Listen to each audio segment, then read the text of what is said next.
Efficient ಆಗಿ ನೀರ್ ಹಾಕ್ತಿರಲಿಲ್ಲ. ಮತ್ತೆ ನಾವಾಗ ಏನಾದ್ರು ಮಾಡ್ಬೇಕಂದ್ರೆ ಪೈಪ್ ತೆಗಿಯೋದು ಮತ್ತೆ ಸುತ್ತ ಹಳ್ಳಿನೇ ಸುತ್ಕೊಬಿಡೋದು ಬ್ರಷ್ ಕಟ್ ಏನಾದ್ರು ಮಾಡ್ಬೇಕಂದ್ರೆ ಅದೆಲ್ಲ ಪ್ರಾಬ್ಲಮ್ ಆಗ್ತಿತ್ತು. ಅದಕ್ಕೆ ನಾವು ಇದನ್ನ ವ್ರಿಂಕ್ಲೆಸ್ ಸಿಸ್ಟಮ್ ಮಾಡಿದೀವಿ. ಸೊ 20 ಫೀಟ್ ಆ ಕಡೆ ಹೊಡಿಯುತ್ತೆ, 20 ಫೀಟ್ ಈ ಕಡೆ ಹೊಡಿಯುತ್ತೆ. ಟೋಟಲ್ 40 ಫೀಟ್ ಕವರ್ ಆಗುತ್ತೆ. 40 ಫೀಟ್ ಕವರ್ ಆಗುತ್ತೆ.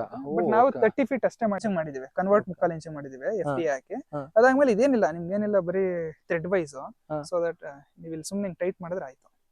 ಓಕೆ, ಸೊ ನಿಮ್ ಕಟ್ಕೊಳೋದು ಆ ತರದ್ದು ಏನು ಕಟ್ಕೊಳ್ಳಲ್ಲ ಸರ್. ಯಾಕಂದ್ರೆ ಇದು ನೀವು ಅಬ್ಸರ್ವ್ ಮಾಡ್ಬೋದು. 1 ಸೆಕೆಂಡ್ ಇಲ್ಲಿ ನೋಡ್ಬೋದು ನೀವು ಎಷ್ಟಿದೆ ಹೋಲ್, ಹೆಚ್ಚು ಕಡಿಮೆ ದಪ್ಪ ಇದೆ, ತುಂಬಾ ಹೋಲ್. ಹೌದು. ಸರ್ ಇದು ಕಾಸ್ಟ್ ಎಷ್ಟಾಯ್ತು ಸರ್ ಇದು? ಸರ್ ಇದು ಬರೀ 35 ರೂಪೀಸ್ ಅಷ್ಟೇ. ಬರೀ 35 ರೂಪಾಯಿ ಇದು? ಇದು.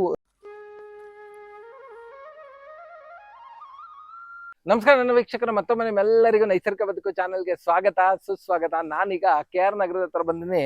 ಇಲ್ಲೊಬ್ರು ನಾನೊಂದು ವ್ರಿಂಕ್ಲರ್ ಸಿಸ್ಟಮ್ ಮಾಡಿದೀನಿ ಸರ್, ತುಂಬಾನೇ ಹೆಲ್ಪ್ ಆಗಿದೆ. ನಮ್ಮ ಈ ತೋಟ ಇಷ್ಟೊಂದು ಹಚ್ಚ ಹಸಿರಾಗಿರೋದಕ್ಕೆ ಈ ಸಿಸ್ಟಮೇ ಕಾರಣ ಅಂತ ಹೇಳ್ತಾ ಇದ್ರೆ, ಬನ್ನಿ ನೋಡೋಣ ಏನದು, ಯಾವ ತರ ಇದೆ ಅಂತ.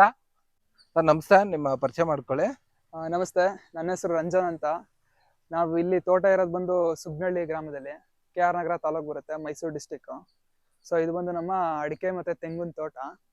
ಸೊ ಇಲ್ಲಿ ಸೊ ನಾವು ಇರಿಗೇಷನ್ ಯಾವ ತರ ಮಾಡ್ತೀವಿ ಅಂತ, ಸೊ ನಾವು ಮುಂಚೆ ಲಾಸ್ಟ್ 1 year ಆಯ್ತು ನಾವು ಈ ವ್ರಿಂಕ್ಲರ್ ಸಿಸ್ಟಮ್ ಬಂದು. ಮುಂಚೆ ಏನ್ ಮಾಡಿದ್ವು ಅಂದ್ರೆ, ಇಲ್ಲಿ ಇನ್ಲೈನ್ ಡ್ರಿಪ್ಪರ್ ಅಲ್ಲಿ ನಾವು ಮಾಮೂಲಿ ಒಂದೊಂದ್ ಗಿಡಕ್ಕೂ ನೀರ್ನ ಡ್ರಿಪ್ ಅಲ್ಲಿ ಕಳಿಸ್ತಿದ್ವು. ಸೊ ಅದೇನಾಗುತ್ತೆ ಅಂದ್ರೆ, ಇಲ್ಲಿಗೆ ಪ್ರೆಷರ್ ಜಾಸ್ತಿ ಬರ್ತಿತ್ತು, ಅಲ್ಲಿಗೆ ಲಾಸ್ಟ್ ಹೋಗೋಷ್ಟರಲ್ಲಿ ಕಡಿಮೆ ಆಗ್ತಿತ್ತು. ಮತ್ತೆ ಗಿಡ ಬರೀ ಎಷ್ಟು ಹಾಕಿರ್ತೀವಿ ಅದ್ರ ಸುತ್ತ 2 ಅಡಿ ಮಾತ್ರ ಹರಿತಿತ್ತು. ಸೊ ಈಗ ಏನಂದ್ರೆ ಗಿಡ ದೊಡ್ಡದಾಗಿರೋದ್ರಿಂದ, ಸೊ ಈ ಗಿಡ ಎಷ್ಟು ಹೈಟ್ ಇದೆ ಅಂದ್ರೆ ಹೆಚ್ಚು ಕಡಿಮೆ ಇದ್ರು ಬೇರೆ 4 ಅಡಿ ಈ ಕಡೆಗೆ ಬಂದಿರುತ್ತೆ. ಹೌದು. ಸೊ ಅದಕ್ಕೆ ನಮ್ಗೆ ಸಫಿಶಿಯೆಂಟ್ ಆಗಿ ನೀರ್ ಹಾಕ್ತಿರಲಿಲ್ಲ. ಮತ್ತೆ ನಾವಾಗ ಏನಾದ್ರು ಮಾಡ್ಬೇಕಂದ್ರೆ ಪೈಪ್ ತೆಗಿಯೋದು ಮತ್ತೆ ಸುತ್ತ ಹಳ್ಳಿನೇ ಸುತ್ಕೊಬಿಡೋದು ಬ್ರಷ್ ಕಟ್ ಏನಾರು ಮಾಡ್ಬೇಕಂದ್ರೆ ಅದೆಲ್ಲ ಪ್ರಾಬ್ಲಮ್ ಆಗ್ತಿತ್ತು. ಅದಕ್ಕೆ ನಾವು ಇದನ್ನ ವ್ರಿಂಕ್ಲೆಸ್ ಸಿಸ್ಟಮ್ ಮಾಡಿದೀವಿ. ಸೊ ಇದೇನಂದ್ರೆ, ನಮ್ದು ಬೋರ್ ಇದೆ, ಬೋರಿಂದ ಡೈರೆಕ್ಟ್ ಇಲ್ಲಿಗೆ. ಸೊ ನಾವು ಅರ್ಧ ತೋಟ ಒಂದ್ಸಲಿ ಮಾಡ್ಬೋದು, ಇನ್ನರ್ಧ ತೋಟ ಒಂದ್ಸಲಿ ಮಾಡ್ಬೋದು. ಸೊ ನಮ್ದು ಒಂದೂವರೆ ಇಂಚ್ ಬೋರ್ ಇದೆ. ಸೊ 3 ಇಂಚ್ ನೀರ್ ಸೇರಿದ್ರೆ ಇದು ಹೆಚ್ಚು ಕಡಿಮೆ ಅರ್ಧ ತೋಟ ಹೊಡಿಯುತ್ತೆ. ಅರ್ಧ ತೋಟ ಅಂದ್ರೆ ಸುಮಾರು ಒಂದು ಎಷ್ಟು? 1/4 ಎಕರೆ ಹೊಡಿಯುತ್ತೆ. ಸೊ ಇದು ಬಂದು 20 ಫೀಟ್ ಆ ಕಡೆ ಹೊಡಿಯುತ್ತೆ, 20 ಫೀಟ್ ಈ ಕಡೆ ಹೊಡಿಯುತ್ತೆ. ಟೋಟಲ್ 40 ಫೀಟ್ ಕವರ್ ಆಗುತ್ತೆ. 40 ಫೀಟ್ ಕವರ್ ಆಗುತ್ತೆ. ಬಟ್ ನಾವು 30 ಫೀಟ್ ಅಷ್ಟೇ ಮಾಡಿದೀವಿ. 25 to 30 ಫೀಟ್ ಮಾಡ್ಕೊಂಡಿದೀವಿ. ಯಾಕಂದ್ರೆ ಇನ್ನೂ ಪ್ರೆಷರ್ ಕಡಿಮೆ ಆದ್ರೂ ನಮ್ಗೆ ಇದಾಗ್ಲಿ ಅಂತ.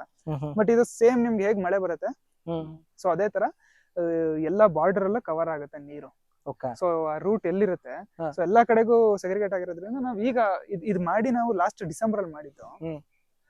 ಲಾಸ್ಟ್ ಡಿಸೆಂಬರ್ ಮಾಡಿದ್ಮೇಲೆ ನಮ್ ಗಿಡ ಎಲ್ಲ ಈ ತರ ಇತ್ತು. ಬರೀ ಈಗ ಒಂದು 6 ತಿಂಗಳಿಗೆ ನೋಡಿ ಹೆಂಗ್ ಬಂದಿದೆ. ಯಾಕಂದ್ರೆ ಸಫಿಶಿಯೆಂಟ್ ಆಗಿ ನೀರಿದೆ. ಅಡಿಕೆ ತೆಂಗಿಗೆ ಮೇನ್ ಬೇಕಾಗಿರೋದು ನೀರು ಮತ್ತೆ ಡ್ರೈನ್ ಆಗ್ಬೇಕು ನೀರು. ನಮ್ದೆಲ್ಲ ಇದೆಲ್ಲ ಒಂದ್ ಸ್ವಲ್ಪ ಡ್ರೈ ಲ್ಯಾಂಡ್ ಆಗಿರೋದ್ರಿಂದ ನಿಮ್ ನೀರ್ ಕೊಟ್ಟಷ್ಟು ನಾವೇನ್ ಮಾಡ್ತೀವಿ ಅಂದ್ರೆ, ಇದು ಪ್ರತಿ ವಾರ ಬಂದಾಗ್ಲೂ ಆನ್ ಮಾಡ್ತೀವಿ. ಇಲ್ಲಾಂದ್ರೆ ಪ್ರತಿ 10 days ಒಂದ್ಸಲಿ ಆನ್ ಮಾಡ್ತೀವಿ. ಒಂದ್ಸಲಿ ಆನ್ ಮಾಡಿದ್ರೆ 1 week 10 days ಅದೇನು ಡ್ರೈ ಆಗಲ್ಲ, ಆ ತರ ಹೊಡಿಯುತ್ತೆ. ಮತ್ತೆ ಸುತ್ತ ಎಲ್ಲಾ ಕಡೆ ಹೊಡೆಯೋದ್ರಿಂದ ಅಲ್ಲೆಲ್ಲ ನಿಮ್ಗೆ ನೀರ್ ಬಿದ್ರೆ, ಆ ಸೆತ್ತೆ ಒಳಗೆಲ್ಲ ಬಿದ್ರೆ ಅದು ವ್ಯಾಪರೇಟ್ ಆಗಲ್ಲ ಅಷ್ಟು. ಸೊ ಅದರಿಂದ ನಮ್ಗೆ ನೀರು ಕೂಡ ಇರುತ್ತೆ. ಇಲ್ಲಿ ನೋಡಿ ಇನ್ನ ಓಡಾಡಕ್ಕೆ ಅಂತ ನಾವು ಕ್ಲೀನ್ ಮಾಡ್ಕೊಂಡಿದೀವಿ. ಇಲ್ಲೆಲ್ಲ ಡ್ರೈ ಇದೆ, ಬಟ್ ಅದೇ ಇಲ್ಲಿ ನೀವು ನೋಡಿ, ಇಲ್ಲೆಲ್ಲ ನೋಡಿ ಇಲ್ಲಿ ಎಷ್ಟು ವೆಟ್ಟಿದೆ ಇನ್ನು.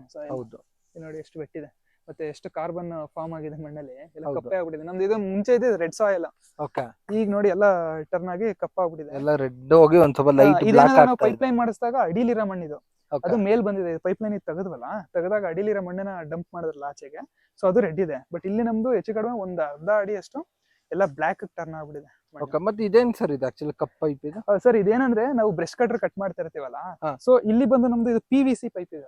ಒಳಗಡೆ ಇರೋದು PVC ಪೈಪ್. ಇದೇನಾಗುತ್ತೆ ಅಂದ್ರೆ ನಿಮ್ಗೆ ಇದು ಬಿಸಿಲಿಗೆ ಹೊಟ್ಟೋಗುತ್ತೆ. ಮತ್ತೆ ಇನ್ನೊಂದ್ ಏನಂದ್ರೆ, ಬ್ರಷ್ ಕಟ್ ಮಾಡ್ಬೇಕಾದ್ರೆ ಬರೀ ಟಚ್ ಆದ್ರೆ ಸಾಕು ಹೊಡೆದೋಗ್ಬಿಡುತ್ತೆ. ಬರೀ ಟಚ್ ಆದ್ರೆ, ವೈರ್ಗೆ ಬರೀ ಟಚ್ ಆದ್ರೆ ಹೊಡೆದೋಗ್ಬಿಡುತ್ತೆ. ಸೊ ಅದಕ್ಕೆ ನಾನೇನ್ ಮಾಡಿದೀನಿ, ಇದು ಬಂದು ನಿಮ್ಗೆ ನೀರ್ ಹಾಯಿಸೋದಿಕ್ಕೆ ಅಂತ ನಮ್ಗೆ ಕೃಷಿ ಇದ್ರಲ್ಲೇ ಕೊಡ್ತಾರೆ. ಸೊ ಪೈಪ್ ನ, ಸೊ ಅದು ನಾವು ಹಳೆ ಪೈಪ್ ಇತ್ತಲ್ಲ, ಅದನ್ನೆಲ್ಲ ಏನ್ ಮಾಡ್ದ ನಾವು ಕಟ್ ಮಾಡ್ಕೊಂಡು ನಮ್ಗೆ ಏನ್ ಫೀಟ್ ಬರುತ್ತೆ ನೋಡಿ, ಇಲ್ಲಿಗೆ ಹಾಕ್ಬಿಟ್ಟಿದೀನಿ.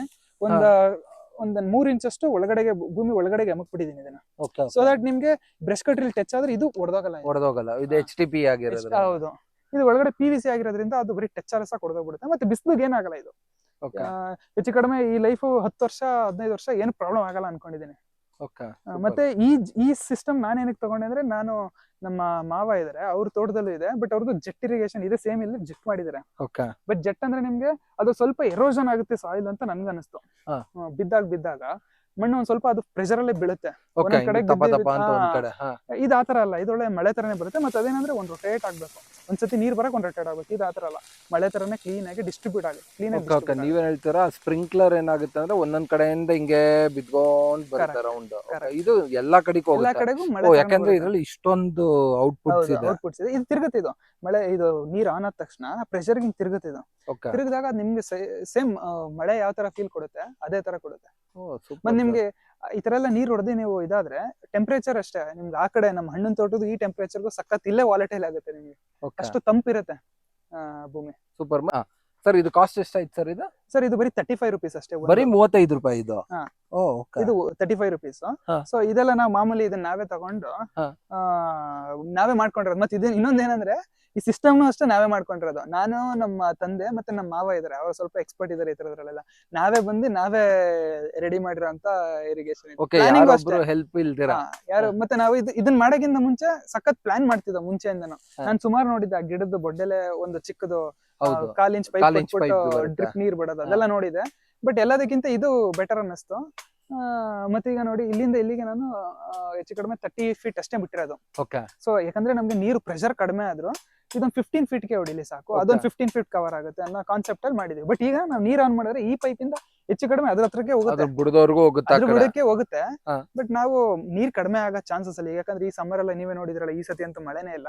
ಈಗ ನಮ್ದಿರೋದೇ ಒಂದೂವರೆ ಇಂಚು ನೀರ್ಗಳು 2 ಬೋರಲ್ಲಿ. ಇನ್ನೊಂದು ಓಪನ್ ವೆಲ್ ಇದೆ, ಅದಂತೂ ಈ ಸತಿ ನೀರೇ ಬಂದಿಲ್ಲ ಅದ್ರಲ್ಲಿ.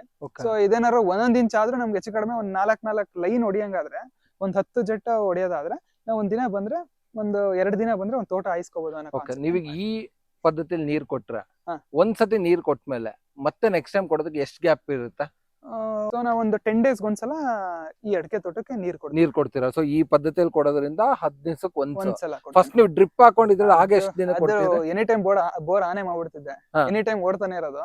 ಯಾವಾಗ್ಲಾರ ಬಂದಾಗ ಒಂದ್ಸಲ ಆಫ್ ಮಾಡಿದ್ರೆ ತಿರ್ಗಾ ಇನ್ನೊಂದ್ ವೀಕ್ ಫುಲ್ ಆನೆ ಮಾಡ್ತಿದ್ದೆ. ಬಟ್ ಅದರಲ್ಲಿ ನಿಮ್ಗೆ ಅಷ್ಟು ಗ್ರೋತ್ ಬಂದಿರಲಿಲ್ಲ ಗಿಡ, ಮತ್ತಷ್ಟು ಗ್ರೀನ್ ನೋಡಿ ಎಷ್ಟು ಇದಾಗಿದೆ, ಅಷ್ಟು ಇದಿರ್ನಿಲ್ಲ. ಮತ್ತೆ ತೆಂಗು ಅಷ್ಟೇ ಸಖತ್ ಹೀಲ್ಡ್ ಕೊಡಕ್ ಸ್ಟಾರ್ಟ್ ಆಗಿದೆ ಈಗ ಈ ಪದ್ಧತಿಯಲ್ಲಿ ಇದಾದ್ಮೇಲೆ. ಸೊ ಇದೊಂದು ಒಳ್ಳೆ ಮೆಥಡ್ ಇದು. ಬಟ್ ಇದಕ್ಕೆ ಮಿನಿಮಮ್ ನೀರ್ ನಿಮ್ಗೆ 1.5 ಇಂದ 2 ಇಂಚ್ ಮಿನಿಮಮ್ ಇರ್ಬೇಕು. ಅದೇ ಸ್ವಲ್ಪ ಪ್ರೆಷರ್ ಇರ್ಬೇಕು. ಪ್ರೆಷರ್ ಇರ್ಲೇಬೇಕು. ಈಗ ನಿಮ್ದು 2 ಇಂಚ್ ಇದೆ ಅನ್ಕೊಂಡ್ರಿ ಅಂತ ಹೇಳಿದ್ರಿ, ಯಾಕಂದ್ರೆ 2 ಬೋರ್ ಸೇರಿ ಅಟ್ಲೀಸ್ಟ್ ಒಂದ್ 3 ಅಂತ 2 ಅನ್ಕೊಡೋಣ. ಒಟ್ಟು ಈ ತರದ್ ಎಷ್ಟು ವ್ರಿಂಕ್ಲರ್ ಅಲ್ಲ ಇದು? ವ್ರಿಂಕ್ಲರ್ ಎಷ್ಟು ವ್ರಿಂಕ್ಲರ್ ಓಡುತ್ತೆ ಇದು ಸರ್? ಅಪ್ ಟು ನಿಮ್ಗೆ ಈಗ ನಿಮ್ಗೆ 10 ನಂಬರ್ ವೈಸ್ ಆದ್ರೆ 10 ಓಡುತ್ತೆ. 10 ಓಡುತ್ತೆ. ಓಕೆ, 10 ಅಂದ್ರೆ ನಿಮ್ಗೆ ಒಂದ್ಸತಿ ಆನ್ ಮಾಡಿದ್ರೆ ಒಂದು ಅರ್ಧ ಎಕರೆ ಕವರ್ ಆಗುತ್ತೆ? ಇಲ್ಲ ಸರ್, ಇದು ಟೋಟಲ್ ನಮ್ಮ ಹತ್ರ ಒಂದು 60 ಇದೆ ಅಲ್ವಾ? 60-70 ಇದೆ ಟೋಟಲ್ ಇದು ನಮ್ದು ರಿಂಕ್ಲರ್ ನಮ್ ತೋಟದಲ್ಲಿ. ನಾವೇನಂದ್ರೆ ಓಪನ್ ವೆಲ್ ಇದೆಯಲ್ಲ, ಅದು ಸಖತ್ ಪ್ರೆಷರ್ ಅದು ಓಪನ್ ವೆಲ್. ಸೊ ನಾವು ಅರ್ಧ ತೋಟ ಒಂದ್ಸಲಿ ಆನ್ ಮಾಡಿದ್ರೆ ಅದ್ರಲ್ಲೇ ಫುಲ್ ಪ್ರೆಷರ್ ಬರುತ್ತೆ. ಬೋರಿಂದ ಆದ್ರೆ ನಾವು ಪ್ರತಿ 3 ಲೈನ್ ಒಂದ್ಸತಿ ಆನ್ ಮಾಡ್ತೀವಿ. ಒಂದ್ರಲ್ಲಿ ನಿಮ್ಗೆ 5 ಇದೆ. ಸೊ ಈಗ ನೀರ್ ಪ್ರೆಷರ್ ಇರೋದ್ರಿಂದ ಅದೇ 1 ಇಂಚಿಗೆ ಬಂದ್ರೆ ನಮ್ಗೆ 2 ಲೈನ್ ಆನ್ ಮಾಡಿದ್ರೆ 2 ಲೈನ್ ಹೊಡಿಯುತ್ತೆ. ಅಂದ್ರೆ ನೀರ್ ಕಮ್ಮಿ ಇದ್ರೆ 10, ನೀರ್ ಜಾಸ್ತಿ ಇದ್ರೆ 40 ಹೊಡಿಯುತ್ತೆ ಒಳ್ಳೆ ಪ್ರೆಷರ್ ಇದ್ರೆ. ಅದೇ ನಿಮ್ ಓಪನ್ ವೆಲ್ ಬಂದ್ಬಿಟ್ರೆ ಪೂರ್ತಿ ಒಂದು ಅರ್ಧ ಹೊಡಿಯುತ್ತೆ. 35 ಪ್ರೆಷರ್ ವೈಸ್ ಹೊಡಿಯುತ್ತೆ, ಯಾಕಂದ್ರೆ ಇಲ್ಲಿಂದ ಅಲ್ಲಿ ಗಂಟ ಪ್ರೆಷರ್ ಹೋಗುತ್ತೆ. ನಾವು ಅರ್ಧ ಒಂದ್ಸತಿ ಡಿವೈಡ್ ಮಾಡ್ಕೊಂಡು ಅರ್ಧ ಹೊಡಿತೀನಿ. ಫುಲ್ ಆನ್ ಮಾಡ್ಬಿಟ್ರೆ ಇದು ನಿಮ್ಗೆ ಅಷ್ಟು ಪ್ರೆಷರ್ ಬರಲ್ಲ, ಬಟ್ ಹೊಡಿಯುತ್ತೆ, ಬಟ್ ಪ್ರೆಷರ್ ಬರಲ್ಲ. ಅದಕ್ಕೆ ನಾನು ಏನ್ ಮಾಡ್ತೀನಿ, ಕರೆಕ್ಟ್ ಆಗಿ ಅರ್ಧ ಡಿವೈಡ್ ಮಾಡ್ತೀನಿ. ಅರ್ಧ ಆ ಕಡೆಗೆ ಒಂದ್ಸಲ, ಈ ಕಡೆಗೆ ಒಂದ್ಸಲ, 2 ಅವರ್ 2 ಅವರ್ ಹೊಡೆದ್ಬಿಟ್ರೆ ನೀವು ನಿಂತ್ಕೊಳಕ್ಕೆ ಆಗಲ್ಲ, ಇಲ್ಲಿ ಅಷ್ಟು ನೀರ್ ಇರುತ್ತೆ. ಓ ಸೂಪರ್. ಮತ್ತೆ ಇದು ಫಿಕ್ಸ್ ಮಾಡೋದೆಲ್ಲ ಹೇಗೆ ಸರ್? ಈಸಿ ಟು ಇನ್ಸ್ಟಾಲ್ ಅಷ್ಟೇ ಇದು. ಸೊ ಇದೇನಿಲ್ಲ. ಸೊ ನಾವೇನ್ ಮಾಡಿದೀವಿ ಅಂದ್ರೆ, ಮೇನ್ ಲೈನ್ ಅಲ್ಲಿಂದ ಮೇನ್ ಲೈನ್ ಅಲ್ಲಿ ತಗೊಂಡಿದೀವಿ, ಅದು 2 ಇಂಚ್ ಮೇನ್ ಲೈನ್ ತಗೊಂಡಿದ್ವಿ. ಸಬ್ ಲೈನ್ ಇದು 1.5 ಇಂಚ್ ತಗೊಂಡಿದೀವಿ. ಇದು ಟೇಕಪ್ ಬಂದು 1 ಇಂಚ್ ತಗೊಂಡಿದ್ವಿ. 1 ಇಂಚು. ಓಕೆ. ಸೊ ಇದು 3/4 ಇಂಚ್ ಮಾಡಿದೀವಿ, ಕನ್ವರ್ಟ್ 3/4 ಇಂಚ್ ಮಾಡಿದೀವಿ FT ಹಾಕಿ. ಅದಾದ್ಮೇಲೆ ಇದೇನಿಲ್ಲ, ನಿಮ್ಗೆ ಏನಿಲ್ಲ, ಬರೀ ಥ್ರೆಡ್ ವೈಸ್. ಸೊ ದಟ್ ನೀವು ಇಲ್ಲಿ ಸುಮ್ನೆ ಟೈಟ್ ಮಾಡಿದ್ರೆ ಆಯ್ತು. ಓಕೆ. ಸೊ ನಿಮ್ ಕಟ್ಕೊಳೋದು ಆ ತರದ್ದು ಏನು ಕಟ್ಕೊಳ್ಳಲ್ಲ ಸರ್, ಯಾಕಂದ್ರೆ ಇದು ನೀವು ಅಬ್ಸರ್ವ್ ಮಾಡ್ಬೋದು. 1 ಸೆಕೆಂಡ್ ಇಲ್ಲಿ ನೋಡ್ಬೋದು ನೀವು, ಎಷ್ಟಿದೆ ಹೋಲ್ ಹೆಚ್ಚು ಕಡಿಮೆ. ದಪ್ಪ ಇದೆ, ತುಂಬಾ ಹೋಲ್. ಹೌದು, ನಮ್ದು ಓಪನ್ ವೆಲ್ ಅಲ್ಲಿ ಬರ್ಬೇಕಾದ್ರೆ ಒಂದೊಂದ್ಸಲ ಮೀನೇ ಸಿಗಾಕೊಬಿಡುತ್ತೆ ಬಂದಿಲ್ಲಿಗೆ. ಇದ್ರಲ್ಲ ಚಿಕ್ಕದು ಸೊಸದ ಎಲ್ಲ ಬರುತ್ತಲ್ಲ, ಮೀನೇ ಸಿಗಾಕೊಬಿಡುತ್ತೆ. ಓಕೆ. ಅದು ಬಟ್ ಇಲ್ಲ, ಹೌದು ತುಂಬಾ ದೊಡ್ಡದಿದೆ ಹೋಲ್. ಯಾವ್ದೇ ಸೆತ್ತೆ ತರ ಏನೋ ಸಿಗಾಕೊಳ್ಳಲ್ಲ. ಪ್ಲಸ್ ಇದು ಸಕದ ಮಾಡಿದ್ದಾರೆ ಸರ್. ಇದು ಮೋಸ್ಟ್ಲಿ ಇದು ಆನ್ ಆಗಿದ ತಕ್ಷಣ ಪೂರ್ತಿ 6 ಕಡೆಗೂ ಚಿಂಬಿಡುತ್ತೆ ಅನ್ಸುತ್ತಲ್ಲ. ಇಲ್ಲಿಂದ ಪ್ರೆಷರ್ ವೈಸ್ ಇಲ್ಲಿಂದ ನೀರು ಬರುತ್ತೆ, ಇದು 6 ಕಡೆಗೂ ಸೆಗ್ರಿಗೇಟ್ ಆಗಿ ಒಟ್ಟಿಗೆ ಸತ್ತ ಹೊಡಿಯುತ್ತೆ. ಓ ಸೂಪರ್ ಸರ್. ಏನಿಲ್ಲ ಇದು, ಮತ್ತೆ ಏನ್ ಕಟ್ಕೊಳ್ಳೋದು ಇಲ್ಲ, ಏನೂ ಇಲ್ಲ. ನಾವ್ ಅದಕ್ಕೆ ಆ ಕಡೆ ಎಂಡಲ್ಲಿ ಒಂದೊಂದು ವಾಲ್ ಇಟ್ಕೊಂಡಿದೀವಿ. ಓಕೆ ಅಕಸ್ಮಾತ್ ಕೊನೆದೇನಾರು ಕಟ್ಕೊಂಡ್ರೆ ಕಲ್ಲು ಅಕಸ್ಮಾತ್ ಏನಾದ್ರು ದಪ್ಪದಾಗಿರ್ಬೇಕು, ಅದು ನಿಮ್ಗೆ ಹೆಚ್ಚು ಕಡಿಮೆ 2 mm ಮೇಲಿರೋ ಕಲ್ಲಾದ್ರೆ ಮಾತ್ರ ಫ್ಲಶ್ ಮಾಡ್ಬಿಡ್ತೀರಾ ಅಲ್ಲಿ ಹೋದಾಗ ಅಲ್ಲಿ ಓಪನ್ ಮಾಡಿ ಫ್ಲಶ್ ಮಾಡ್ಬಿಡ್ತೀವಿ ಅಷ್ಟೇ. Super sir. ನೋಡಿದ್ರಲ್ಲ ವೀಕ್ಷಕರೇ ಯಾವ ತರ ಇದೆ ಈ ವ್ರಿಂಕ್ಲರ್ ಸಿಸ್ಟಮ್ ಅಂತ. ನೋಡಿ ನೀವೇ ಖುದ್ದಾಗಿ ನೀವೇ ಮಾಡ್ಕೊಬಹುದು. ಕೇವಲ 35 ರೂಪಾಯಿ ಒಂದು ವ್ರಿಂಕ್ಲರ್ ಇದು ಮೇಲ್ಗಡೆದು.